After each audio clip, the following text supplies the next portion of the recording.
Thank you very much. Thank you. I would like to begin by addressing the terrorist attack in Manila.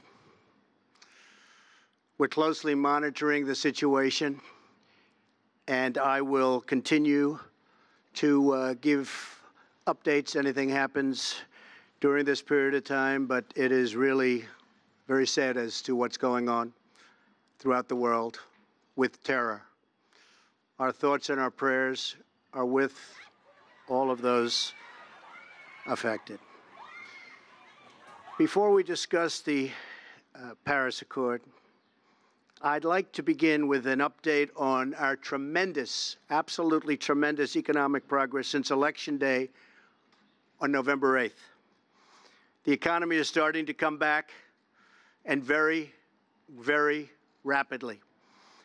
We've added $3.3 trillion in stock market value to our economy and more than 1 million private sector jobs. I've just returned from a trip overseas where we concluded nearly $350 billion of military and economic development for the United States, creating hundreds of thousands of jobs. It was a very, very successful trip, believe me. Thank you. Thank you.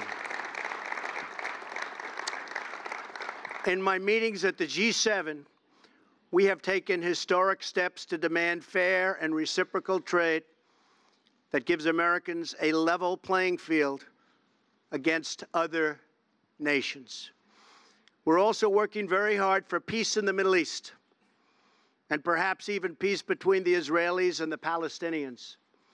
Our attacks on terrorism are greatly stepped up, and you see that. You see it all over. From the previous administration, including getting many other countries to make major contributions to the fight against terror. Big, big contributions are being made by countries that weren't doing so much in the form of contribution.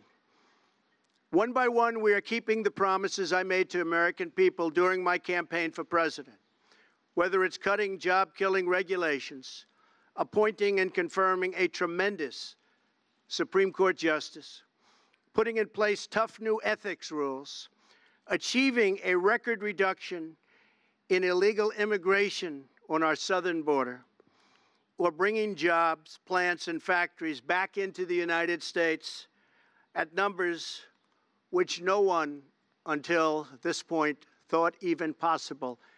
And believe me, we've just begun. The fruits of our labor will be seen very shortly, even more so. On these issues and so many more, we're following through on our commitments, and I don't want anything to get in our way.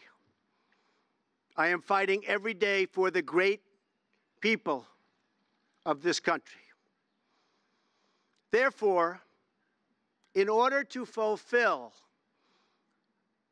my solemn duty to protect America and its citizens, the United States will withdraw from the Paris Climate Accord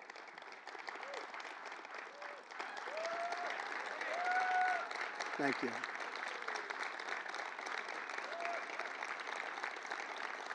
Thank you.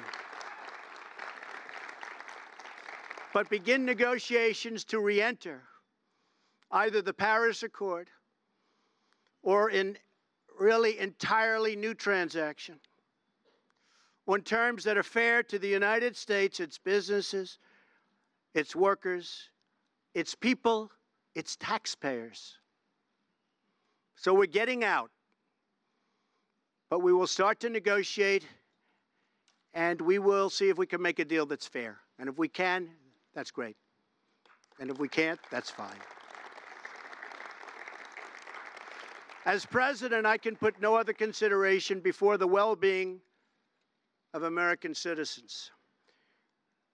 The Paris Climate Accord is simply the latest example of Washington entering into an agreement that disadvantages the United States to the exclusive benefit of other countries, leaving American workers, who I love, and taxpayers to absorb the cost in terms of lost jobs, lower wages, shuttered factories, and vastly diminished economic production. Thus, as of today, the United States will cease all implementation of the non-binding Paris Accord and the draconian financial and economic burdens the agreement imposes on our country. This includes ending the implementation of the nationally determined contribution and, very importantly, the Green Climate Fund, which is costing the United States a vast fortune. Compliance with the terms of the Paris Accord and the onerous energy restrictions that is placed on the United States could cost America as much as 2.7 million lost jobs by 2025, according to the National Economic Research Associates. This includes 440,000 fewer manufacturing jobs, not what we need.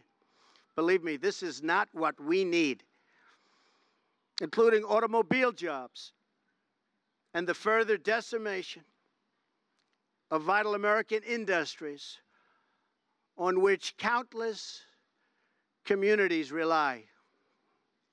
They rely for so much, and we would be giving them so little.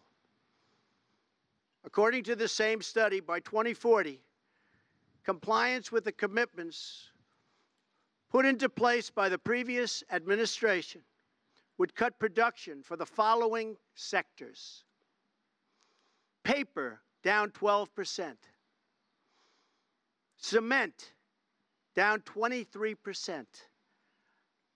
Iron and steel, down 38%.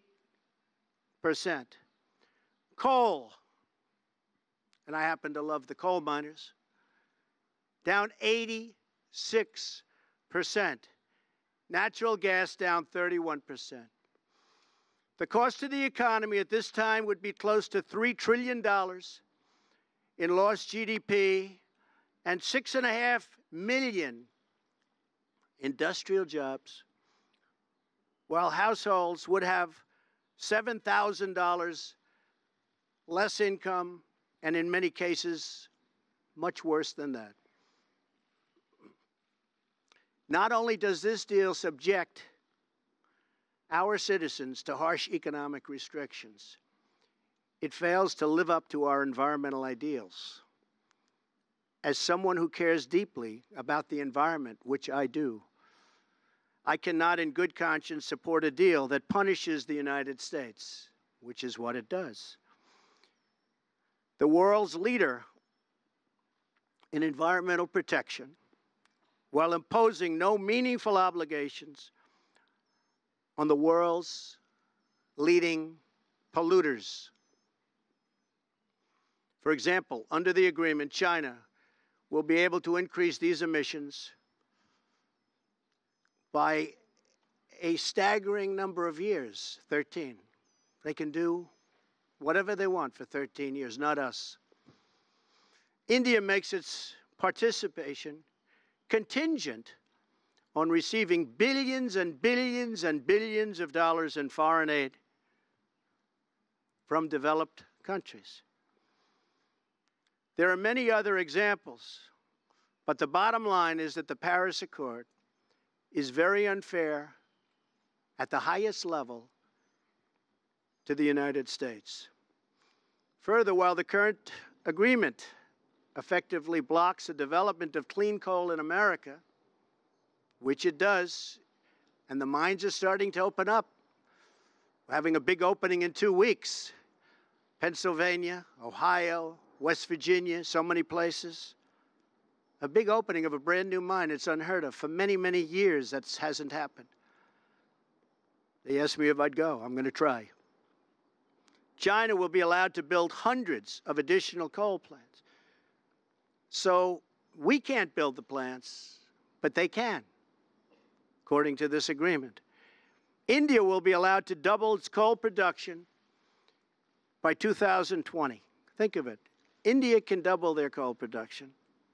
We're supposed to get rid of ours. Even Europe is allowed to continue construction of coal plants. In short, the agreement doesn't eliminate coal jobs. It just transfers those jobs out of America and the United States and ships them to foreign countries. This agreement is less about the climate and more about other countries gaining a financial advantage over the United States. The rest of the world applauded when we signed the Paris Agreement. They went wild. They were so happy. For the simple reason that it put our country, the United States of America, which we all love, at a very, very big economic disadvantage. A cynic would say the obvious reason for economic competitors and their wish to see us remain in the agreement is so that we continue to suffer this self-inflicted major economic wound. We would find it very hard to compete with other countries from other parts of the world. We have among the most abundant energy reserves on the planet, sufficient to lift millions of America's poorest workers out of poverty. Yet under this agreement, we are effectively putting these reserves under lock and key, taking away the great wealth of our nation. It's great wealth. It's phenomenal wealth. Not so long ago, we had no idea we had such wealth. And leaving millions and millions of families trapped in poverty and joblessness. The agreement is a massive redistribution of United States wealth to other countries. At 1% growth, renewable sources of energy can meet some of our domestic demand. But at 3 or 4% growth, which I expect, we need all forms of available American energy, or our country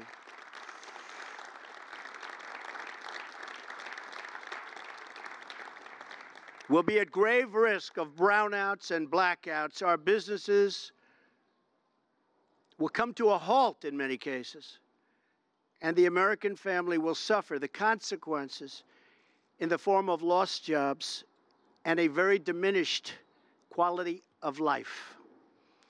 Even if the Paris Agreement were implemented in full, with total compliance from all nations, it is estimated it would only produce a 0.2 of 1 degree, think of that, this much,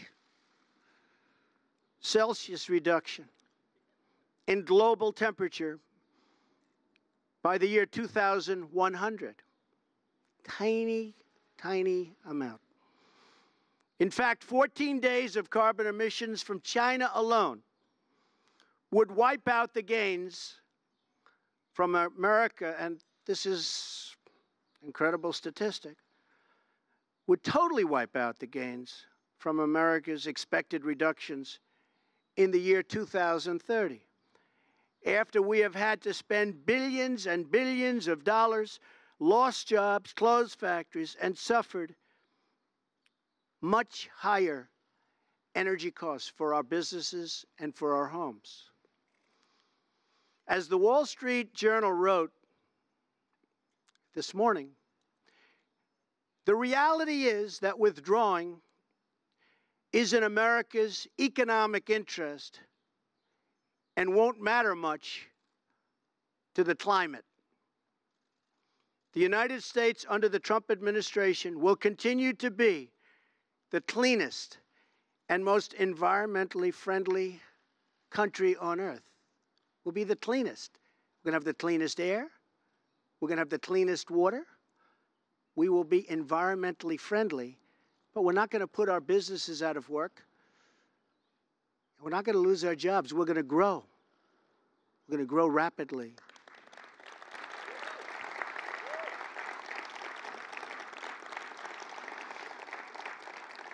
And I think you just read, it just came out minutes ago, the small business report.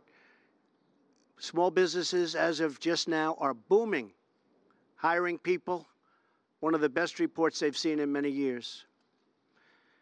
I'm willing to immediately work with Democratic leaders to either negotiate our way back into Paris under the terms that are fair to the United States and its workers, or to negotiate a new deal that protects our country and its taxpayers.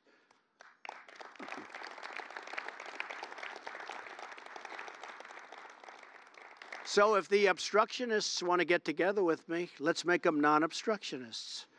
We will all sit down and we will get back into the deal and we'll make it good, and we won't be closing up our factories and we won't be losing our jobs, and we'll sit down with the Democrats and all of the people that represent either the Paris Accord or something that we can do that's much better than the Paris Accord. And I think the people of our country will be thrilled, and I think then the people of the world will be thrilled. But until we do that, we're out of the agreement.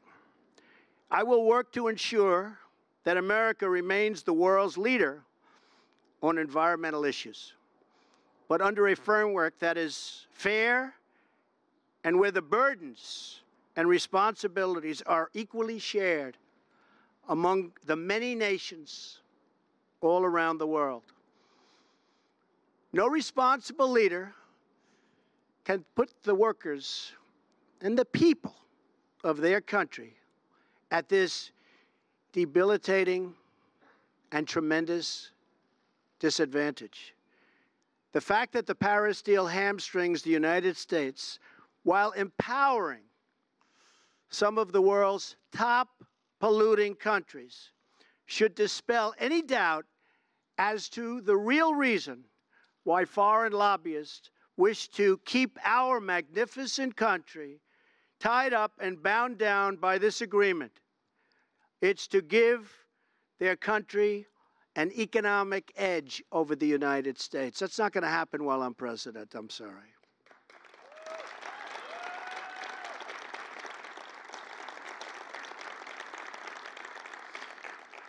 My job as president is to do everything within my power to give America a level playing field and to create the economic, regulatory, and tax structures that make America the most prosperous and productive country on earth, and with the highest standard of living and the highest standard of environmental protection. Our tax bill is moving along in Congress, and I believe it's doing very well. I think a lot of people will be very pleasantly surprised. The Republicans are working very, very hard. We'd love to have support from the Democrats, but we may have to go it alone, but it's going very well. The Paris Agreement handicaps the United States economy in order to win praise from the very foreign capitals and global activists that have long sought to gain wealth at our country's expense. They don't put America first. I do, and I always will.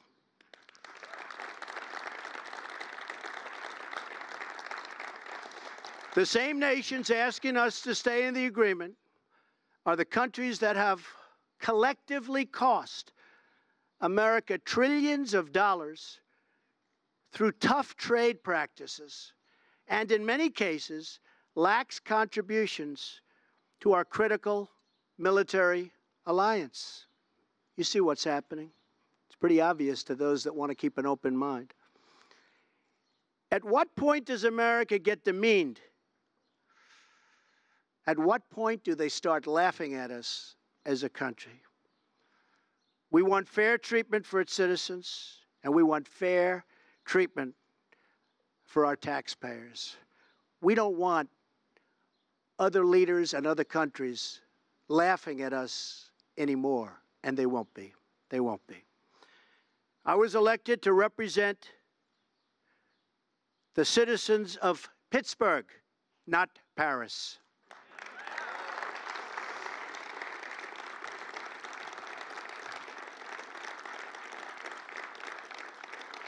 I promised I would exit or renegotiate any deal which fails to serve America's interests. Many trade deals will soon be under renegotiation. Very rarely do we have a deal that works for this country, but they'll soon be under renegotiation. The process has begun from day one, but now we're down to business. Beyond the severe energy restrictions inflicted by the Paris Accord, it includes yet another scheme to redistribute wealth out of the United States through the so-called Green Climate Fund, nice name, which calls for developed countries to send $100 billion to developing countries, all on top of America's existing and massive foreign aid payments. So we're going to be paying billions and billions and billions of dollars, and we're already way ahead of anybody else. Many of the other countries haven't spent anything, and many of them will never pay one dime. The Green Fund would likely obligate the United States to commit potentially tens of billions of dollars, of which the United States has already handed over $1 billion. Nobody else is even close. Most of them haven't even paid anything, including funds raided out of America's budget for the war against terrorism. That's where they came. Believe me, they didn't come from me. They came just before I came into office. Not good. And not good the way they took the money. In 2015, the United Nations, departing top climate officials, reportedly described the $100 billion per year as peanuts, and stated that the $100 billion is the tail that wags the dog. In 2015, the Green Climate Fund's executive director reportedly stated that estimated funding needed would increase to $450 billion per year after 2020, and nobody even knows where the money is going to. Nobody's been able to say, where is it going to? Of course, the world's top polluters have no affirmative obligations under the Green Fund, which we terminate. America is $20 trillion in debt. Cash-strapped cities cannot hire enough police officers or fix vital infrastructure. Millions of our citizens are out of work, and yet, under the Paris Accord, billions of dollars that ought to be invested right here in America will be sent to the very countries that have taken our factories and our jobs away from us. So think of that. There are serious legal and constitutional issues as well. Foreign leaders in Europe, Asia, and across the world should not have more to say with respect to the U.S. economy than our own citizens and their elected representatives. Thus, our withdrawal from the agreement represents a reassertion of America's sovereignty.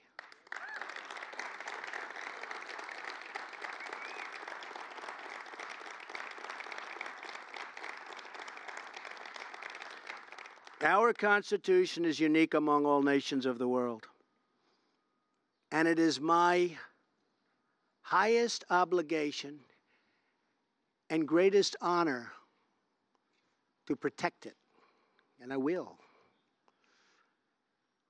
Staying in the agreement could also pose serious obstacles for the United States as we begin the process of unlocking the restrictions on America's abundant energy reserves, which we have started very strongly. It would once have been unthinkable that an international agreement could prevent the United States from conducting its own domestic economic affairs.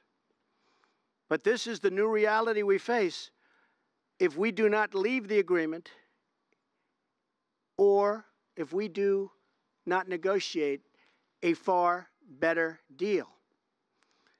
The risks grow as historically these agreements only tend to become more and more ambitious over time. In other words, the Paris framework is just a starting point, as bad as it is, not an end point. And exiting the agreement protects the United States from future intrusions on the United States' sovereignty and massive future legal liability. Believe me, we have massive legal liability if we stay in. As president, I have one obligation, and that obligation is to the American people. The Paris Accord would undermine our economy, hamstring our workers, weaken our sovereignty, impose unacceptable legal risk, and put us at a permanent disadvantage to the other countries of the world. It is time to exit the Paris Accord.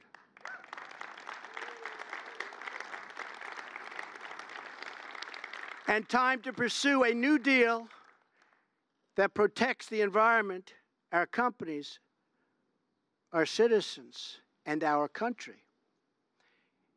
It is time to put Youngstown, Ohio, Detroit, Michigan, and Pittsburgh, Pennsylvania, along with many, many other locations within our great country, before Paris, France. It is time to make America great again. Thank you. Thank you. Thank you very much.